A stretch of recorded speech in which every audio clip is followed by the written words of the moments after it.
to E3 on Twitch. I'm Anna Prosser-Robinson, joined by my co-host, as always, Marcus, and our friends Rich and Daniel, here to talk to us about Shadow of the Tomb Raider. And I could not be more excited because I have so many questions for you guys. I hope you're ready. I am We are here to answer stoked. them. But, Most of them. okay, I figured you can't answer all of them, but that's okay. But before I even dive in, what do you want us most to know from the trailer we just saw? What are you hoping fans are seeing and realizing about Shadow of the Tomb Raider?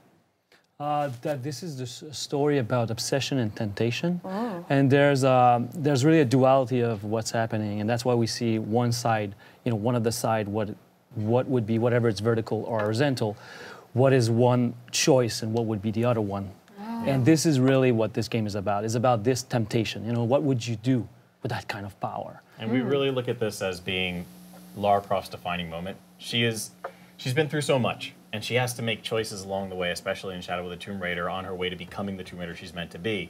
And that's why, as you saw in the trailer, as Dan was talking about, the two different ways that she could go, the two different, things that she could become. And we obviously want you to feel like Lara has got so much inner turmoil in this. And we want it to be an aspirational, pushing through that darkness as well. But in this trailer, we're trying to show you the variety of actions and the conflict and the turmoil that Lara has to go to become the Tomb Raider. Does that translate into gameplay? Or, and maybe this is one of those things you can't answer, but... It's not one of those things where we're saying, oh, the game is going to change depending on whether you go this way or not. This is a narrative choice that we're making. Yeah. So we want you, as you're playing, to be at times questioning Lara's motives. We want you to be looking at Jonah, who's with her, and saying, okay, he's sometimes a moral compass for her. It's not like, oh, the world's going to change based on this or that action. It's more about the narrative roller coaster that we're taking you on is going to be that inner conflict that she has to push through. But the gameplay represents that in a certain way. It doesn't do the choice itself, but we're representing in gameplay the two types of Lara that you could find. And she has to make a choice which one she will be at the end. And that is why we're talking about this defining moment, because Tomb Raider means, preserving and protecting. And this is what really matters, at the end for Lara. But there's a path there where it could be something else. It could be about possessing and could be about, making things your own and being consumed by your obsession, by wanting things to be your way. When you talk about that obsession, right, we've always kind of looked at Lara through the lens of, the obsession with, solving what her father couldn't, or, just the idea of raiding tombs or being that explorer. So is that a part of the obsession that we're talking about? Or I feel like there might be layers that maybe are not, right? Like that you... Yeah. There's a lot that goes into the title. When you think about Shadow of the Tomb Raider, we're talking about stepping out of her father's shadow. We're talking about the shadow of what she could be as a person. We're talking about the inner conflict that Lara is going through, the darkness within her that she has to push through. We're talking about, the fact that being a Tomb Raider has such a responsibility. It casts such a large shadow, and we're actually talking about the eclipse. If you remember, we talked about when we first revealed the title, we said shadow actually means a lot of different things. So all throughout the narrative and all throughout, the story that we're telling, the word shadow means so many different things. So it absolutely fits into what you're talking about as well. I'm so interested because as a Tomb Raider fan, I know where Lara ends up, right? I've seen where she is after all this happens. And so with this being the final chapter in the origin story, we're all kind of wondering, how does she turn into that person that we've seen? Is that what we can expect here, is the closing of the gap? Or will we find a Tomb Raider that maybe has evolved or is a little bit different than the one we know? I think it's definitely an evolution. It's an evolution, but you would be saying that through what she went through to really approach where we know where, what she was in terms of when we're talking about the previous games and things like that. That's the goal.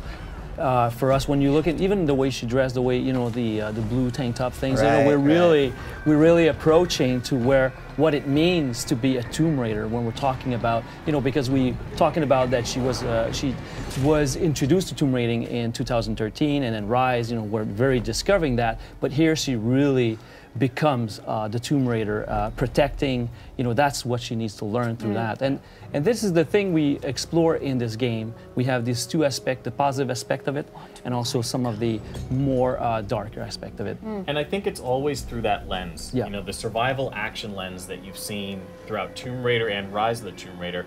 For example, when we took you back to Croft Manor, it wasn't the Croft Manor that you remembered from the classic games. Right. We drew inspiration from it. We try and make sure that we're paying respectful homage to it, but it was a Croft Manor from a Lara Croft perspective of she walked away from that fortune, and the manor had fallen into disrepair.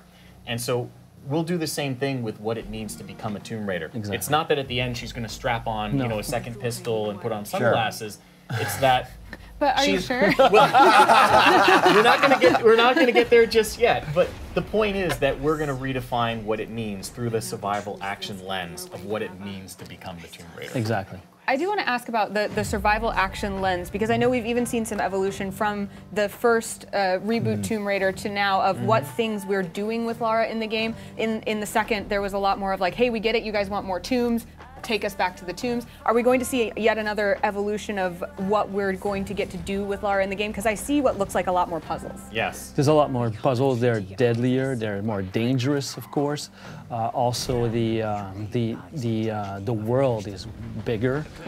There's a more aspect, because that's the thing. There's more tomb raiding in this game than the previous two games. Great. Okay, it feels much more Tomb Raider, even though there's a survival aspect of it. But at a certain point in the game, you really feel you're getting into a much more Tomb Raider vibe. Cool. Absolutely. Yeah. When you say big, do you mean big, like big? You mean big from scale? Because I always loved scale. We mean that the tombs are bigger. Yes. There are more tombs, and the hub space in particular yeah. is the biggest Got that it. we've It's the ever biggest that we ever delivered built. in a Tomb Raider game. Yes. And because we know that that's something that our fans love. We love taking them on a roller coaster ride and letting them have the parts where you're really on that journey with Lara, but then we make sure that we get you into a hub and the world opens up. And that's when you have the hidden side missions, you have challenge tombs, you have side quests, total optional things.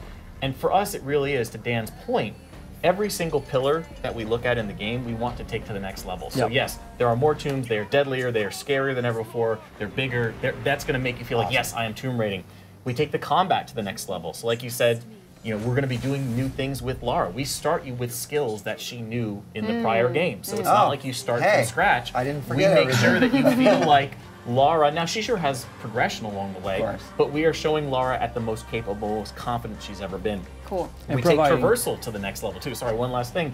We take traversal to the next level. And that even you see, if you look at the musculature on the back of her shoulders, she's doing things that she was never capable of doing before, climbing upside down, mantling up over things. So every single step of the way, and then of course we already talked about the narrative, every single pillar, we are trying to deliver the next level. So you do feel like I am playing the most accomplished version of Lara Croft I've ever played. And to just finish on that, it's providing also much more control to the player. Building the kind of Lara, having a much more accomplished, so the player can experience that also in the way playing Lara, where she's much more in control, and you are much more in control also. When you say that, I know that one of the things that we saw in Rise of the Tomb Raider was I could decide whether I want to run and gun or I can stealth the whole game. Yeah. Is that the kind of control you're talking about? It's the same thing, but in Rise we had much more opportunities during what we call the assault, which was shooting. In this case, we provide a lot more opportunities also in stealth. You can still do the assault part of it, and now because she's much more in control and she's much more experienced, even the weapons, even though they are kind of similar, they are much more powerful and you feel much more powerful.